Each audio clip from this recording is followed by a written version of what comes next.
Once you have reviewed the files in the editor, you can go ahead and generate a TOC.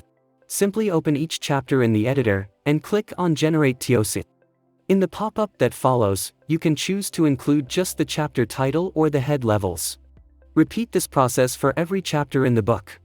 In the Table of Contents folder, a toc.xhtml will get created. Every time the action is triggered, the toc.xhtml file will be updated in the TOC folder.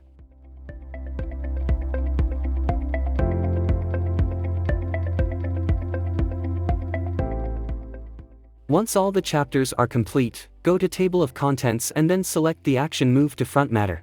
This will move the toc.xhtml file to the Frontmatter folder.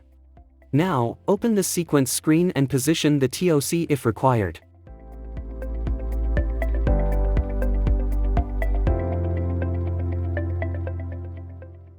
You can then proceed to create InDesign and PDF. The Execute TOC option can be used when you wish to update the TOC page numbers based on the chapter pagination.